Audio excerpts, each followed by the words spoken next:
Astronomy in Reverse by Pansley. Chapter 22. End of the World. The house is quiet like it's been empty for years. Tony had appeared briefly to inquire what all the commotion had been about, but Steve was quick to divert his attention. Bucky isn't sure where either of them has disappeared to now. He figures that in a rare moment of situational awareness, Steve realized that this is something Bucky needs to handle on his own, and made himself and Tony scarce to make it as easy as possible. Not that there's anything that can make this easy. His head is still pounding. He's been waiting for hours, hoping against hope that Peter will cool down on his own and come out to find him, but the boy seems to have adopted his dad's method of handling grief, running away and hiding, and hasn't been seen or heard from since he stormed off several hours ago. He had been so angry and hurt. Bucky stares down at his hands, wishing he could trade every ounce of his superhuman strength for the power to make this all better. He hadn't wanted Peter to find out this way. He didn't even get a chance to think about how to tell the kid, never mind when or where. And Peter had turned and run before Bucky could even think of what to say to smooth it over. He's leaving for Wakanda, and Peter isn't coming with him. Bucky sighs and leans back, head tipped against the back of the couch, staring up at the ceiling, at the new drywall and fresh paint still pristine from Tony's recent upgrades to his AI. It reminds him all over again of the small repairs he and Peter had made to their apartment in Queens all those long months ago, and his heart catches in his throat. He has failed Peter so many times since they had met, over and over every day that he didn't realize the kid was starving himself. He failed him. He failed him by taking him in when he knew better. He failed him with every breath they shared in each other's presence, knowing that one day the skeletons would emerge from his closet. He failed him by letting him get shot, and he's failing him now. Tears prick at his eyes, but Bucky clenches his jaw and wills them away. Let it be the last time, he thinks. Praise. Let this be the last time I have to fail him. He knows it's the worst thing.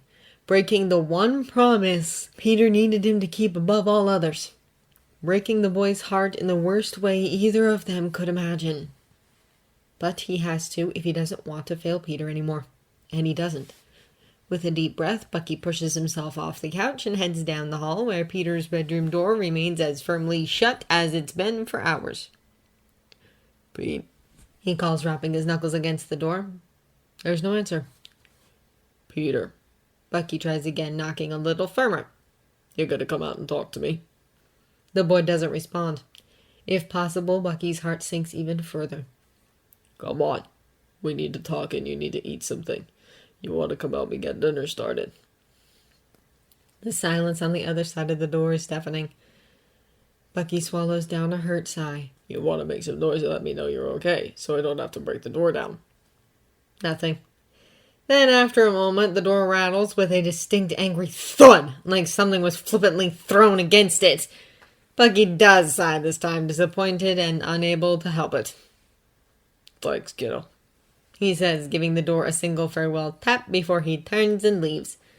When Steve resurfaces from wherever he's been hiding, his handsome face is damp with sympathy. He wordlessly wraps an arm around Bucky's shoulders, holding him tight, and it's startling how comforting the small gesture is. Bucky ducks his head and presses it against the other man's neck. I hate this, Steve. I know. What am I supposed to do? He won't even speak to me. Just give him time. Steve kisses the crown of his head, moving his arm to pull Bucky into a proper hug. He needs time to himself, just like you did, Buck, to come to terms with everything and process it, and be upset if he needs to. It doesn't mean you love each other any less. You guys just need some space right now. We're about to have nothing but space, Bucky says. The implication brings a fresh wave of panic, anxiety rippling through him. He needs to know why I'm doing this before I just up and abandon him. He could feel Steve frown against his cheek. You weren't abandoning him. Bucky's fists clench around the back of Steve's shirt. It'll feel like I am. He'll have support, Steve promises. He's a smart kid, but don't sell him short. He may be upset, but ultimately he'll understand you're doing what you need to do, and he'll forgive you. And until he gets to that point, he'll have all the help and care he needs. This is the right thing. Is it? They both startle at the sound of Tony's voice. Standing at the opposite end of the room, arms crossed over his chest. It's a pose that should look casually disapproving, but something in Tony's posture seems entirely defensive, self-protecting, far from the invisible, intimidating statue that Iron Man usually has. Tony raises an eyebrow at the two of them when neither responds. I'm not convinced that this isn't just adding salt on a very fresh wound, he says. Barnes, that kid has abandonment issues up to his ears. He just got you back after that psycho Zemo kidnapped you to Siberia. You've spent 98% of that time since you got back hiding away in your bedroom, hardly speaking to or even looking in his direction. Now you're going to get on a plane and fly to Africa for God knows how long. And do the one thing you swore you were never going to do. You don't strike me as cruel, but I can't think of any other word for it. He can't help but flinch. Steve's face hardens like granite, and he snaps, Tony, back off! I'm not going to stop you, Tony says, not backing off in the slightest. But I think you should know, you're about to put that kid through hell again. I don't know what else to do. He shrugs out of Steve's arms, pulling away from both men and running his metal hand through his hair. The child is right. If I don't go through with this, I don't have a chance in hell of winning my trial. If I lose my trial, we'll be separated when I get locked up or executed. If I don't go through with the trial at all, then either Peter and I have to stay in this house for the rest of our lives, or we separate anyway so he can have some semblance of a normal life. That's all I get. Those are the only options I see. But if you see something else, Tony, if you've got some genius secret plan, hell, I'm begging you, please tell me. Tony only holds himself more protectively, and the ember, the tiny shimmer of hope Bucky still felt flickering in his chest, is promptly snuffed out. Helplessness hangs heavily over all of them like a thick, cloying sheet. The moment is broken when Tony makes a loud, frustrated sound somewhere between a sigh and a groan and snaps, What's so good about a normal life anyway? I'm a billionaire, T'Challa's a billionaire. Between the two of us, we could set you guys up on a secluded tropical island somewhere in the Atlantic Ocean, where you could sit around getting tanned and fat and chased by coconut crabs for the rest of your lives. We could figure it out. It would work. It could be a good life. In spite of himself, Bucky smiles, the mirror opposite expression of the desperate hopelessness on Tony's face. It could, he agrees softly. But that's not what I want, Tony. Not for Peter, and not for myself. Tony almost looks pleading as he says, I'm not going to bullshit you and say I have all the answers when I don't. I don't know what the other option is. What I do know is that Peter won't be able to handle being left alone. He's not there yet. His voice nearly breaks. He doesn't strike Bucky as the sort of man who's used to begging for anything, but his next words come almost naturally to him. Don't do this, Bucky. Not to that kid. I know I said you two have some serious space issues, but running off and leaving him alone is not the answer. Something dawns on Bucky then. A wordless feeling of vague confidence he isn't sure how to name. He steps closer to Tony, meeting the man's panicked brown eyes with what he hopes is a calm expression, feeling that same calmness wash over him, smothering the anxiety. He lays a hand on Tony's shoulder near his neck, holds him firm, and says, I'm not leaving him alone. Tony's gaze searches his, then flicks over to Steve. Don't take this the wrong way, but I think Cap's going to be a bit too much of a nervous wreck to properly play daddy daycare while you're gone. I wasn't talking about Steve, Bucky says. I was talking about you. Me, Tony says, I guess, like no one has ever acknowledged it before in his life. You... what? I'm not leaving Peter alone. I'm leaving him with you. You troglodyte! The man seethes. Cut the bullshit! That is so much worse. He doesn't know how, but despite everything, he finds himself laughing at the stunned, outraged look on the other man's face. I'm serious, Tony says. Barnes, this isn't funny. Peter isn't going to be placated by playing Weekend at Bernie's at my penthouse. It won't lessen the sting of what this will do to him. That won't, Bucky says, agreeing. But you will, Tony. The man opens his mouth to argue again, but Bucky takes him by the arms, reassuring. I know that this is going to hurt like hell. You're right. It is. But Steve's right too. Peter isn't going to be alone. It'll be hard, but he's going to be okay. Tony's voice is whisper quiet. How do you know? Bucky smiles and says, Because he'll be with you. He pats the man's shoulder, firm, comforting, and final. Well, someone who loves him as much as I do. It takes a little coaxing from Steve, but Bucky manages not to break down Peter's door when the boy shows no signs of coming out of his room that night. Steve isn't offended when Bucky declines his invitation to sleep together in his room. He doesn't doubt that physical contact would be comforting, but he'd rather stay as close to his kid as possible, even if Peter's still refusing to talk to him. He wants the boy to know he's nearby and accessible, should he wish to talk, and Steve, knowing his presence might hinder that somewhat, graciously retires to his own room to sleep. Bucky's never been more aware of how much he doesn't deserve him. After all, Steve is losing him too. He can't come with Bucky for exactly the same reasons that Peter can't. The reasons they still need to talk about, if only Peter would come out or let him in. If only he would give Bucky the chance to explain, to comfort him, to try and make it better, futile as it may be.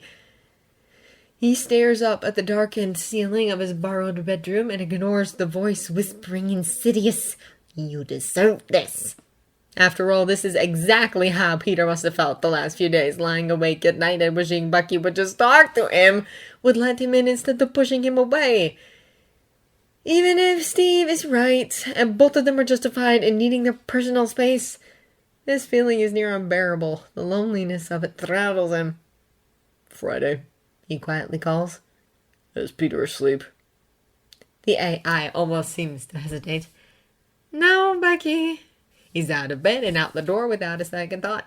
The boy still doesn't respond or make a sound when Bucky knocks, not even when he says, Peter, I know you're awake. And that's all right. Taking a deep breath, Bucky turns and presses his back to the boy's door, gently sliding down until he's sitting in the dark, empty hallway. Not a single sound comes from inside the room. Bucky rests the back of his skull against the door and says, Peter, you don't have to come out, or let me in, or even talk to me. I won't force you to talk about it if you're not ready. I get it. There's something I need to say to you. He inhales slowly, hoards the breath possessively in his lungs. I was scared to look at you after you got shot. He swallows the lump in his throat. He didn't want to talk about this. He still doesn't. But Peter deserves to know why Bucky pushed him away. The same way he deserves to know why he's leaving. Why he's breaking his promise. I was scared of remembering what that moment felt like. I was scared of remembering how it felt to have you die in my arms. I thought, when I woke up in Siberia, I just kept thinking to myself, he's gone. He's gone, and I'm not a dad anymore. No one will ever call me that again. Tears well up in his eyes, but Bucky doesn't pull them away this time. But then you were there, just like the night we met. Suddenly, out of nowhere, there you were, and it felt like I had been given a second chance. Like this identity I'm so irrationally, possessively fond of wasn't being ripped away from me after all. You were alive, and I could still be your dad. It was like the universe was telling me, do it again, but do it right this time. I felt like I could start over, that I could still somehow find a way to do right by you. He laughs, but it sounds more like a sob, and for a moment Bucky can't be sure that it isn't. But then we got home. And I started to give Steve and Tony hell for letting you come along in the shape you were in, but Tony made me realize that of the three of us, I'm the one who's hurt you the most. The one who's been hurting you since day one. Peter doesn't say anything, but there's a shift, a creak, the muted tapping of bare feet on the hardwood floor. Bucky waits to see if the door will open, but the room is silent once again. Peter, how could you starve yourself just to stay with me? How could you do that? He waits, holding his breath. He had been so afraid to ask, though he knows the answer. He knows Tony is right. He knows Peter most likely didn't even mean to do it. And he knows more than that it's his own fault that he didn't see. He starts hesitant, afraid to say the wrong thing when things are already so broken. I had thought the universe was giving me a second chance. But at that moment when Tony pulled the blinders off, God, Peter, cryo-freeze wasn't as cold as I felt. I wasn't a grieving man being given a second chance to be your dad. I was a fool who was being forced to realize how delusional I had been. I'm not your dad, and I never was. I'm the Winter Soldier, and I had no idea what the fuck I was doing.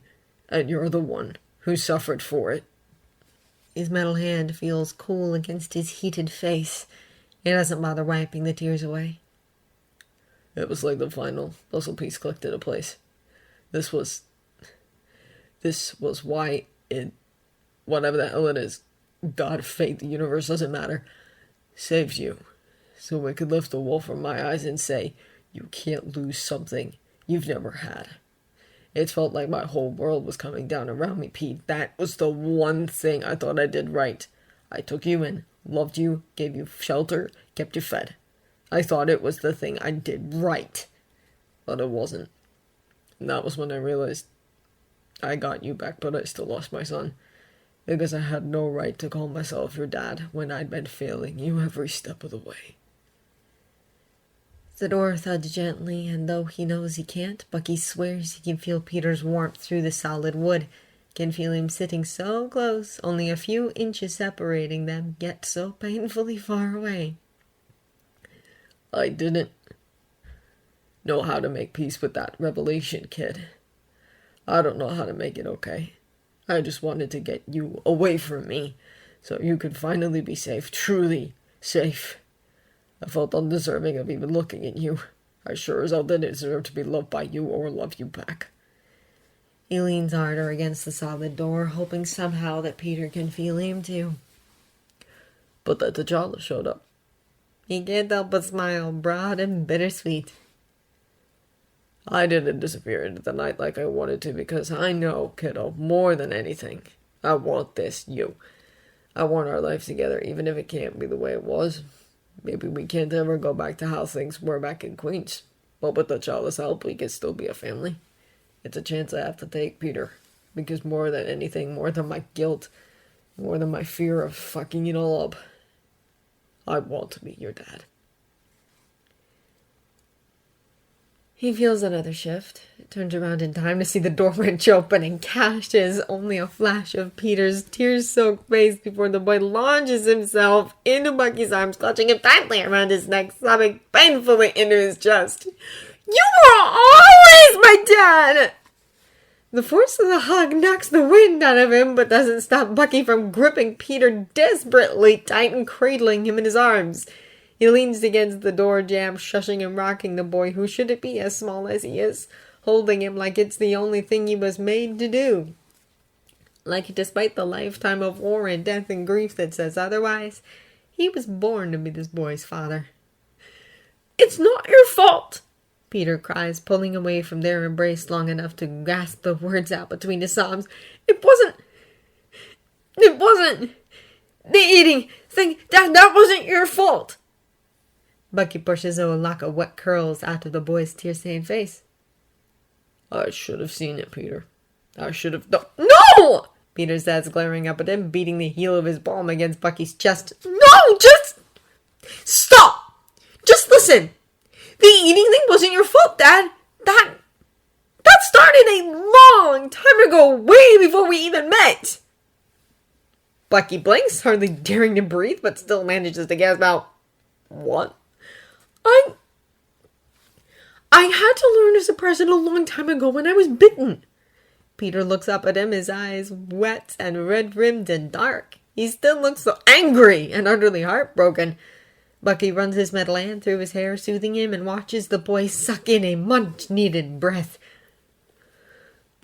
Remember how I told you that I had to keep my powers a secret from my aunt and uncle? He asks, and when Bucky nods, he says, well, things started off pretty rocky. I was suddenly taller and more muscular and didn't need glasses and I was hungry, like all the time. To the point I was literally eating us out of house and home. My aunt and uncle were really worried. He takes a shuddering breath, but relaxes when Bucky places a comforting hand on his shoulder. They wanted to take me to a doctor to get like a full-blown examination done. I was scared shitless of what they'd find and what my aunt and uncle would do if they found out. I didn't want them to be mad or be burdened more than they already were, so I controlled what I ate all the time. I was really careful to never eat enough to alarm them. After a while, it just became habit.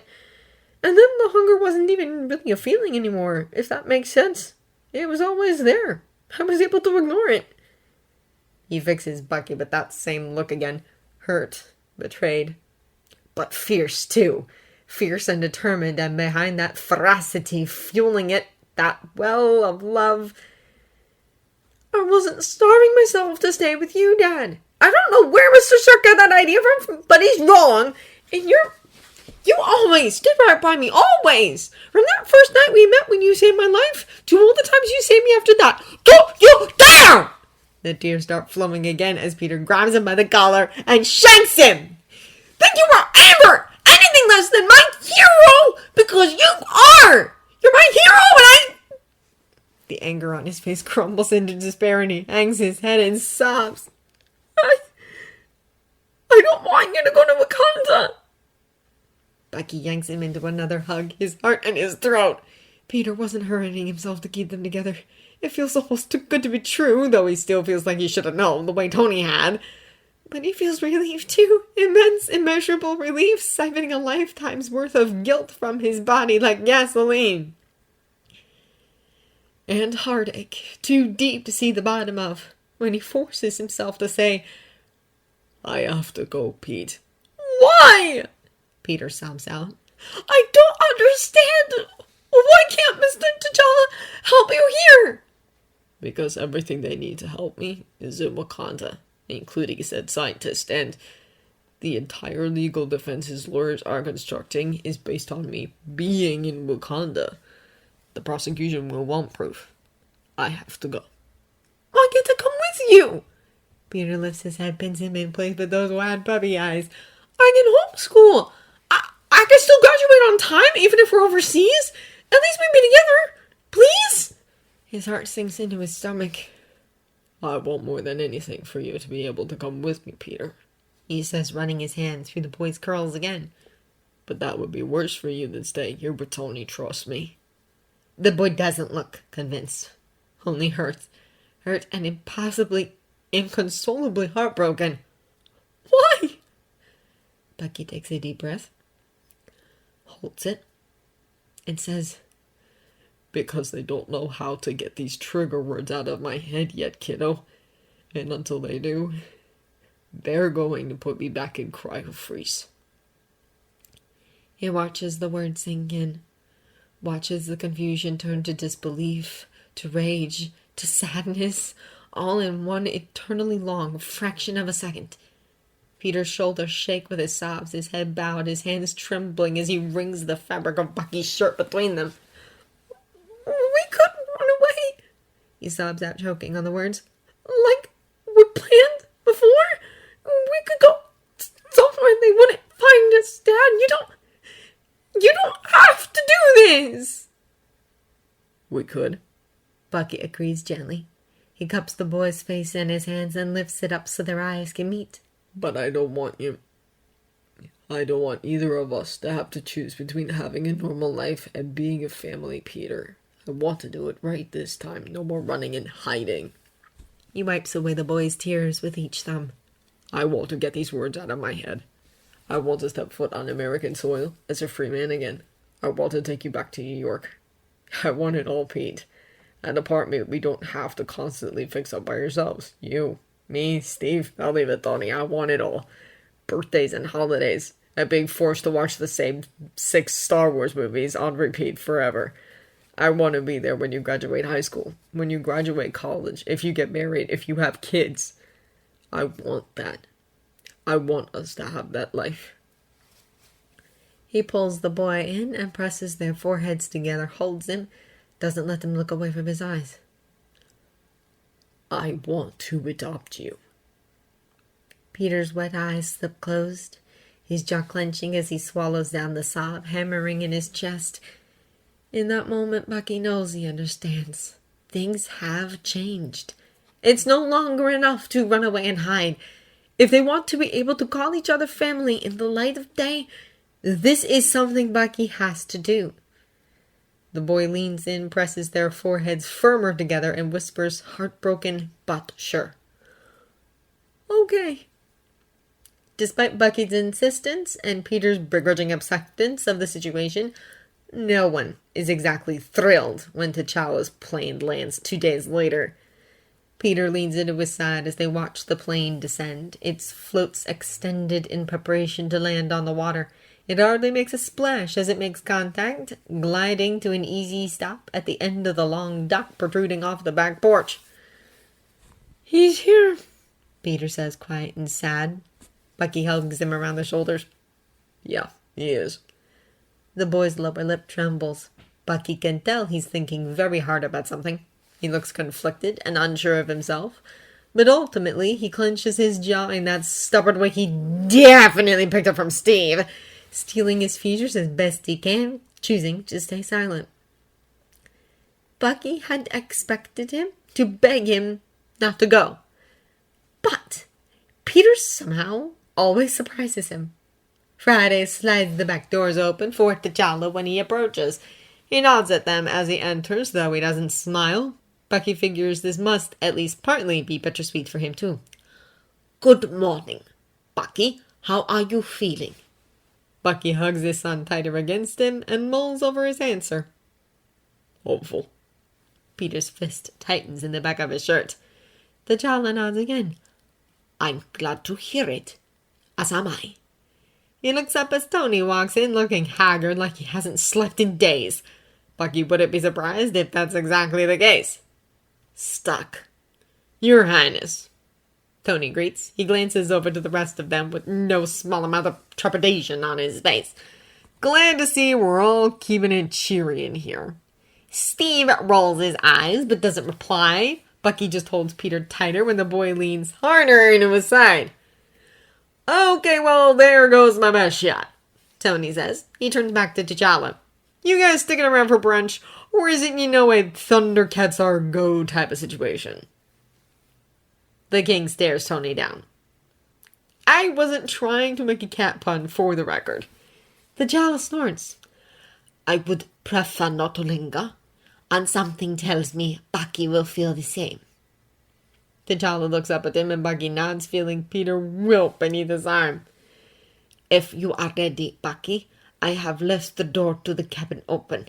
I will join you on the dock shortly." The sympathetic look T'Challa gives them turns to something else, something grim and determined, as he looks back to Tony. "I must speak with Stark first. Alone." "Uh-oh, that doesn't sound good," Tony says, and he and Bucky share a look of confusion. Bucky wants to ask what T'Challa needs to speak with Tony about, but when he looks back at the man, he finds him locked in a stare-off with Steve. Steve doesn't look nearly as calm as T'Challa does. Now Bucky really wants to know what the hell is going on. But Peter's shoulders tremble underneath his arm, and Bucky is pulled out of his curiosity at the sight of silent, grief-stricken tears streaming down the boy's cheeks. "It's all right, Pete," he says in a piss-poor attempt at consoling him. The boy merely wipes his face dry, giving him a curt nod in lieu of a verbal reply. Tony approaches awkwardly, looking like he's not quite sure what to do with his hands.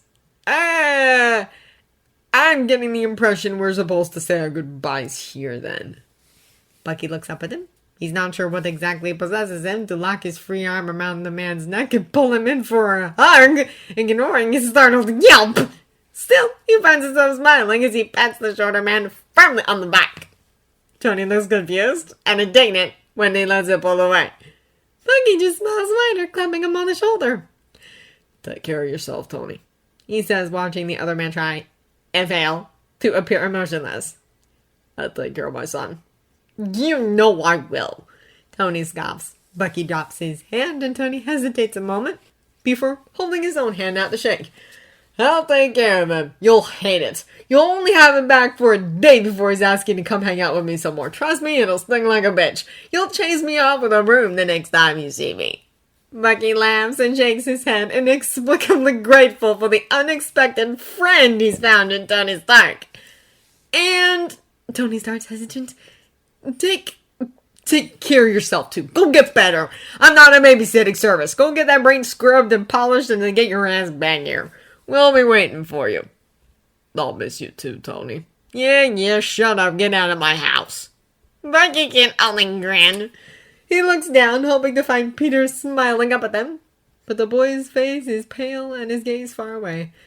Sighing, Bucky lifts his arm, takes the boy's shoulder in his metal hand instead. Come help me load up the plane.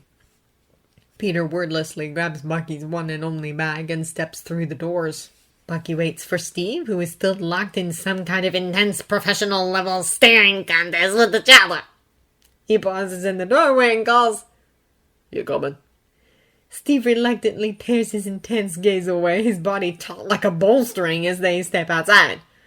Good luck, Barnes, Tony calls. He looks distinctly uncomfortable for the level of sincerity in his own voice when Bucky looks back at him through the sliding doors. Thank you again, Tony, Bucky says, for everything. The man nods and Bucky turns back to the dock where Peter is standing at the very edge, dwarfed by the shadow of the child's plane. You mind telling me what that was all about? Bucky says to Steve, quiet so no one else can hear. I have an idea, Steve answers, clearly still very tense. I just hope I'm wrong. Bucky regards him thoughtfully. Now is colossally not the time or place, I'm guessing. Steve barks out a humorless laugh. You have no idea. Well? Bucky shrugs, nudging the other man with his elbow. Cheer up, Stevie, it'll work out. I need your head in the game, he says. Peter does. A guilty sigh leaves the man's lips. You're right, I'm sorry, I'm just stressed. No, it's okay. I still think this is the right thing, Steve says. I still think T'Challa is doing us an incredible favor. I'm just stressed about everything. I think we're all feeling that in varying degrees. He gives the man a look, firm but not unkind. Stress is fine. Just don't shut down on me. I need you to make sure Tony is sleeping every night and eating something besides organic coffee beans so he can take care of my kid. A wry grin spreads across Steve's handsome face. I'll watch over them, Buck. I promise. I love you, Bucky says before he can worry if that's a weird thing to say, here and now of all places and times. Steve looks at him sharply, startled, mouth agape in shock. But his eyes are a little misty, and he doesn't look uncomfortable despite the breathless look on his face. So Bucky figures it was fine. Probably. When they reach the end of the dock, Steve pulls him into a hug so tight Bucky swears he can feel his bones crack. He buries his face in the other man's neck, breathes in his familiar comforting scent, and lets the embrace say all the little things he could never find the words for. When they pull away, Steve cradles his face and says, I'll be waiting for you, Buck. Bucky smiles and kisses him, hand tight on the back of his head, his grip gentle. I'll see you soon, Stevie, he promises as he pulls away. And turns back to Peter. The boy isn't looking at him. He's staring up at T'Challa's plane, gently wading in the calm waters. His eyes are wet, but his cheeks are dry, and when Bucky steps up beside him, he fully expects the boy to break down and beg him not to get on board. But Peter looks over at him and says, Have a safe flight, Dad. For a moment, Bucky's heart stops, thinking he's truly hurt Peter beyond repair for him to say a thing like that. To change so suddenly from the small child who would cling to him at even the smallest thought of Bucky leaving, to this unfamiliar young man who could say goodbye like it's no big deal. Bucky momentarily drowns in the guilt of thinking how badly he's clearly hurt his son. But then he sees it. He looks closer and sees how hard Peter's fingers are digging into the material of Bucky's bag, how tightly he's holding his whole body like it might crumble apart at the smallest touch, how defensive his posture is, turned away from Bucky, distant but not disdainful, held back. Deliberately, consciously, restrained. Peter's lower lip is still trembling, his eyes still glossy with unshed tears, And Bucky sees. He sees how close Peter is to flinging himself into his dad's arms and begging him to stay. How hard Peter is fighting to be mature about this, to keep his head up, to not make this any harder than it needs to be. And God doesn't make Bucky want to fucking ball. Because Peter knows. He knows that neither of them want this, that Bucky doesn't want to leave him behind, that he doesn't want to get on that plane and watch the thing he loves most in all the world get further and further away. Peter knows this is Bucky's absolute last resort. So he doesn't beg or sob or cling to him desperately, refusing to let him leave like a child. Even though he clearly wants to. Ironically, it's Bucky who clutches Peter to him and almost confesses that he can't do it. He can't let him go. But Peter's trying. He's trying to be grown up and let Bucky do the right thing. So Bucky kisses his cheek, cradles his face, and says, I love you more than you will ever know, kid. He tries and fails to keep the tears in, but still manages to smile, pressing their foreheads together. You're the best thing that ever happened to me. Wait for me, Peter. I swear I will come home to you as soon as I can. I love you too, Dad, Peter says, his voice unwavering, which is clearly a struggle. His legs are shaking. His hands, when they come up to gently hold Bucky's wrists, are pale and cold. I'll be waiting, so don't forget your promise. He closes his eyes and bumps their foreheads together. I'm really grateful to you for being my dad. That's good, kiddo, because I'm planning to be your dad forever. Peter opens his eyes and smiles. Bucky smiles back, holds his son a moment longer, and lets him go. And an explosive blast tears through the serene quiet of the woods. The three of them startle and look back toward the house, stunned at the sight of smoke billowing from the roof. Steve instantly moves to check it out, but pauses when Iron Man jets into the sky, not pausing or even turning to look at them as he blasts over the horizon and out of sight. What the hell? Bucky says. Steve doesn't answer, just stares dumbstruck as the child steps through the doors. He looks impassive, if a little tired, and not panicked or concerned in the slightest. What was that about? Bucky asks when the man reaches them. Steve still hasn't said a word, his gaze shifting between the back of the T'Challa's head and the plume of smoke still rising from the house. Something that was a long time coming, T'Challa says, his voice giving absolutely nothing away. It would be best not to dwell on it for the moment. What's done is done. Is Mr. Stark okay? Peter asks. Is the house on fire? Bucky adds. T'Challa gently takes his shoulder, using what Bucky can only describe as his king voice as he says, We have to be going, my friend. Captain Rogers will handle things here. Bucky looks over at Steve, who seems to snap out of whatever internal spiral he was lost in, worry practically rolling off of him in waves. Steve. Taking a deep breath, Steve forces a smile onto his face, walks over, and takes Bucky's hands in his own.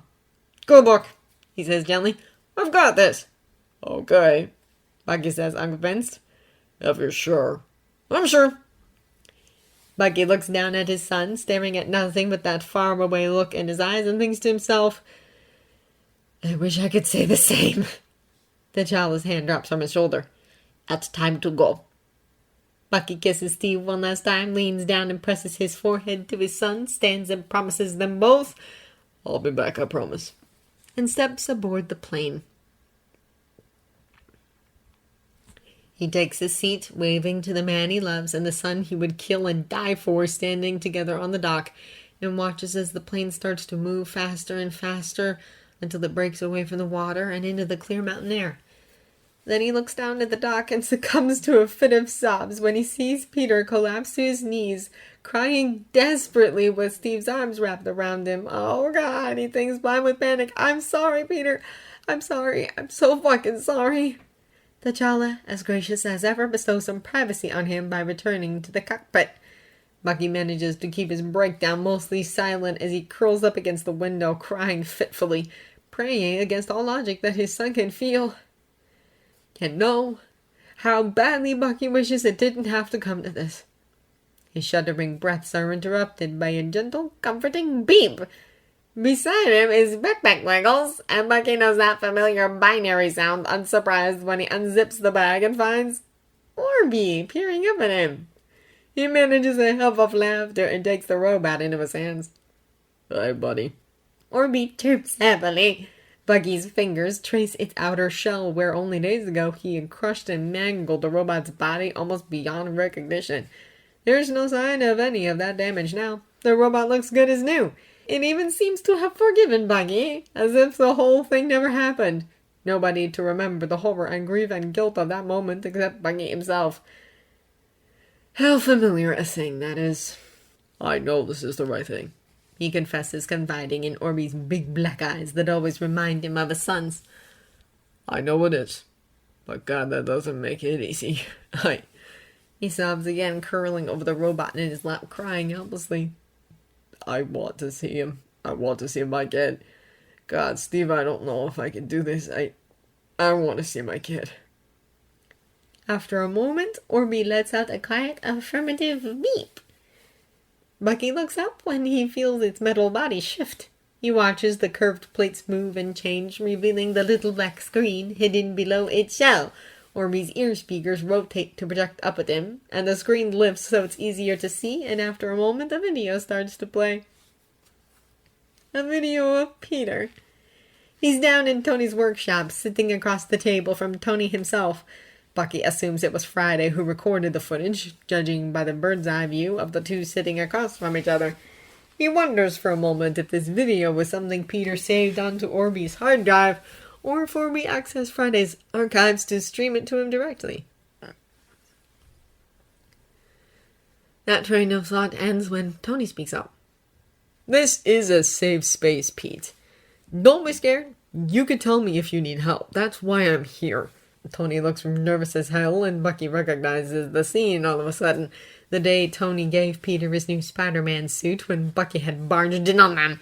The day Tony begrudgingly called Bucky Peter's parent for the first time. This footage, he realizes with a slap of surprise, is what must have taken place before he barged in. He leans closer to the screen and listens. Mr. Stark? Peter says quietly. Please don't take this the wrong way, but, you're sort of the last person I'm going to feel safe around right now. Tony hides his surprise much better than Bucky. Why is that, Peter? Peter's arms tighten when they're crossed over his chest. Because you're trying to take my dad away from me. Okay, I hear you, but you have to understand, kid, that guy out there, he's not the friendly drifter you think he is. I get that you two have bonded, but he's not your dad. He's trouble with a capital T. He's probably the most dangerous person you'll ever meet, even if you continue being Spider-Man. You're wrong. Tony leans back in his chair, nothing but confident. Enlighten me. Peter exhales and runs a hand through his unruly hair. Bucky's thumb gently traces the movement, wishing he could do the same. I know about his past, Peter says softly. I know why you're so worried about letting me stay with him, but he's not dangerous, Mr. Stark. Not to me. I can't explain it, but I know he would never hurt me. Tony sighs and rubs the back of his head. Kid, just listen, Peter pleads. You said I could talk, so please, Mr. Stark, just listen. Tony holds his hand up in surrender. You've got the floor, kid. I'm listening. Peter says, frowning, trying to formulate the words. He looks up past Tony to that distant, faraway spot he always focuses on when he's overthinking something. Mr. Stark, he says very quiet, do you know what it feels like to be alone? Tony doesn't reply, though he gestures for Peter to continue after a long, silent moment. I don't mean like lonely or friendless or single, Peter says. I mean alone. Do you know what that's like? To know that in the whole world, at any given time, not a single person is thinking of you.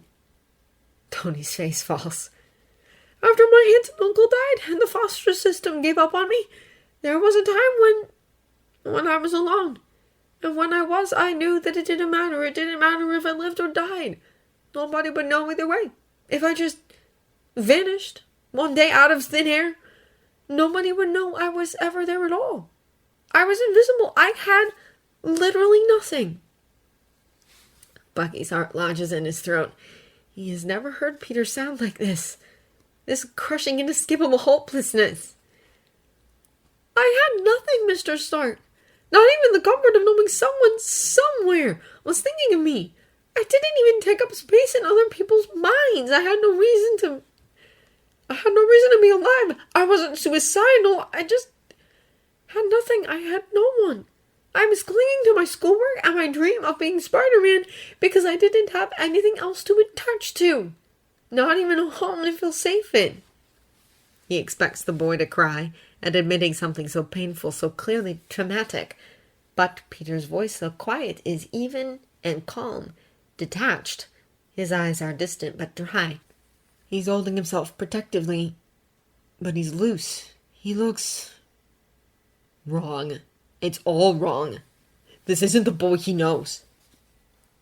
The night I met Bucky, Peter says, I had been wandering the streets aimlessly for hours. I wasn't looking for trouble. I wanted someone to see me. I wanted someone to look at me. I wanted someone to talk to me and think of me, even if they didn't really care. It didn't matter. I just wanted to know I existed to someone else, that if I died without warning like my parents and my aunt and uncle, that anyone would be aware of it. Bucky thinks back to the boy he met that night. The hopeful, cheerful, bubbly sound of Peter's timid voice. How eager he had been to follow Bucky home. How lively he seemed to be for a kid who almost just got shot in the face. How Bucky had slammed the door on him without a single word. What did Peter feel at that moment, when the only person to have acknowledged him in weeks pushed him away so vehemently? He's scared to find out, but in spite of himself, Bucky continues watching. I ran into a guy who'd been mugged, and I chased the muggers down this alley trying to get his wallet back for him, but something was off. Normally, I can, sense danger.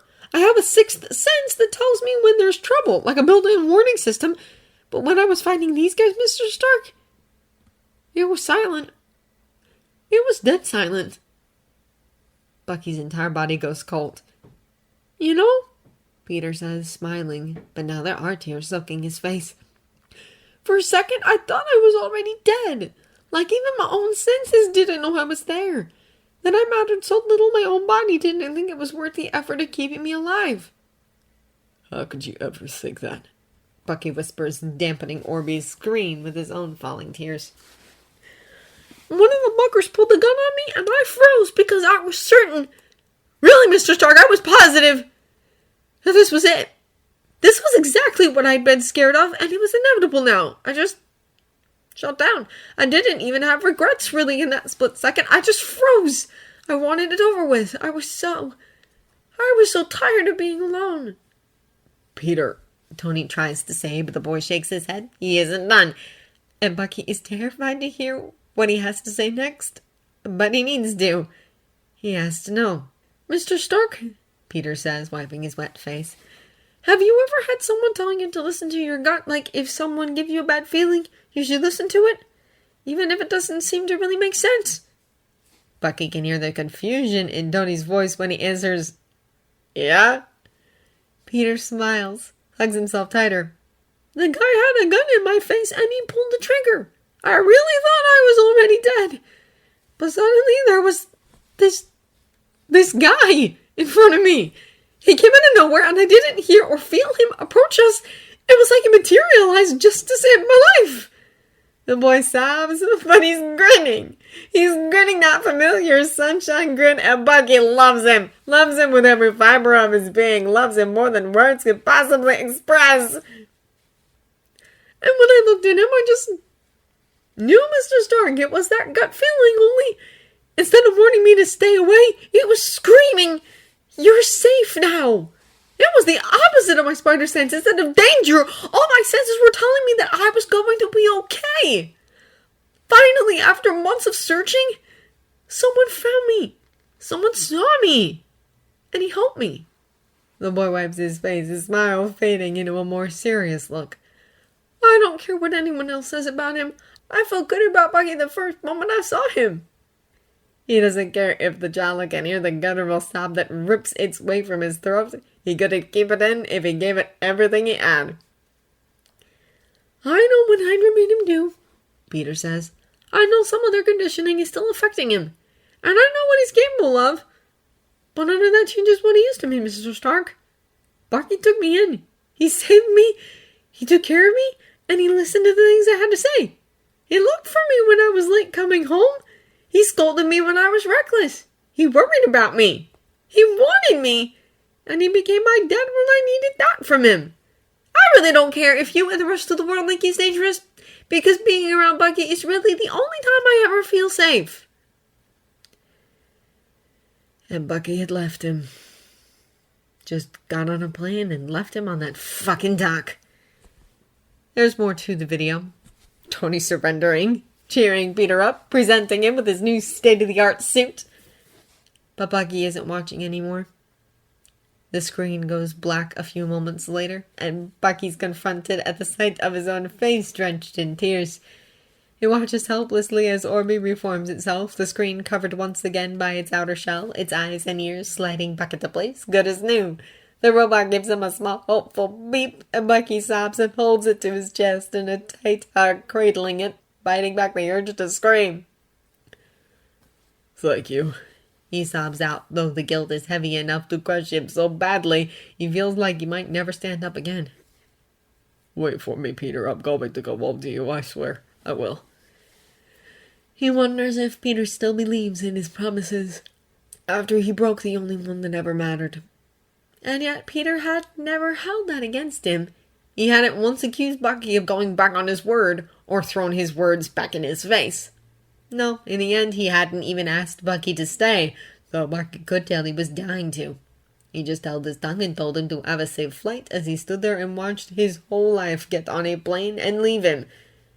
He thinks of that last sight of Peter collapsed at the end of the dock and bites the back of his fist to stop himself from screaming. I'm sorry, Peter. I'm so fucking sorry. The guilt eats at him. But there's more, too. Beneath the guilt, the self-loathing, the grief, there's stubborn, bullheaded, foolhardy determination. Bucky lets Orby encase his metal hand and clenches his fist, jaw tightening as he wills away the tears. I'll come back to you as soon as I can, he vows, head tipped against the plane window. I promise. He doesn't get a chance to see much of Wakanda, though truth be told, he wasn't expecting to see any of it at first. After brief introductions with T'Challa's head scientist, his sister, who reminds Bucky way too much of Tony, he's led to his new cryo-freeze chamber, prepped and briefed on what to expect. T'Challa stands with him as he's helped inside the container. I will be waiting for you when you wake up, he assures, and Bucky smiles at him through the glass window of the door. Commence freezing in 5, 4, 3. Bucky takes a deep breath. 2. Holds it. 1. and lets it go.